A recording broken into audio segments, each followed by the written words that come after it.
প্রিয় দর্শক, আসসালামু আলাইকুম। আজ সারা বাংলাদেশে ইসকন নিষিদ্ধের দাবি উঠেছে।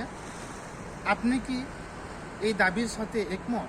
যদি একমত হয়ে থাকেন তাহলে বিস্তারিত কমেন্টে জানাবেন আপনারা সকলে। যে ধর্ম জীবন নিয়ে যায় সে ধর্ম কখনো মহান আল্লাহ তাআলার দেওয়া ধর্ম হতে পারে না।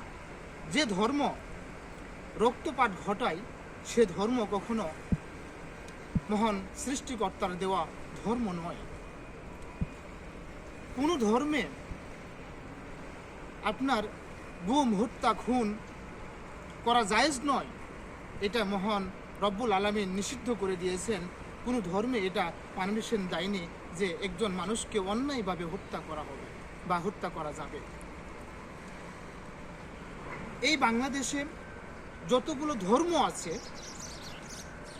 সে ধর্মের মধ্যে সবচাইতে বেশি মানুষ হচ্ছে মুসলমান।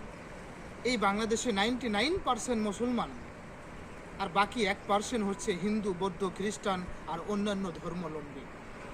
এরা যেভাবে এই বাংলাদেশে মুসলমানদের ভিতরে নিরাপত্তায় আছে বা এই মুসলমান তাদেরকে যেভাবে আগলে রাখে, আর অন্য কোথাও মুসলমান জাতি নিরাপদে নাই। কিন্তু সেই ধর্মগুলো মুসলমানদের কাছে নিরাপদে আছে, কিন্তু মুসলমান সেই ধর্মগুলোর কাছে নিরাপদ নাই। মহান আল্লাহ তাআলা হয়তোবা লজ্জিত যে আমি কি সৃষ্টি করে পাঠালাম এই দুনিয়াতে, এবং কেনই বা এই দুনিয়াতে বিচরণ করতে দিলাম এই সব মানুষগুলোকে, যে মানুষগুলো মুসলমানদেরকে অন্যায়ভাবে হত্যা করতেছে, গুম করতেছে, অন্যায়ভাবে মেরে ফেলতেছে। তাহলে মহান আল্লাহ তাআলা যে দুনিয়াতে মানুষ পাঠিয়েছেন সৃষ্টির সেরা জীব হিসেবে, আজ সেই দুনিয়াতে রক্তপাত ঘটাচ্ছে সেই মানুষগুলো।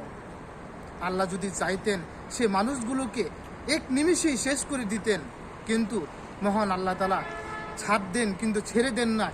সেই জন্যই মহান আল্লাহ তাআলা জান্নাত জাহান্নাম বানাইছেন।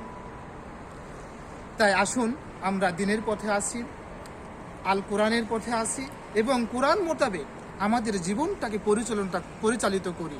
তাহলে মহান আল্লাহ তাআলার সন্তুষ্টি অর্জন করতে পারবো, একজন প্রিয় বান্দা হতে পারবো। তাই আমরা সমস্ত পাপাচার কাজ থেকে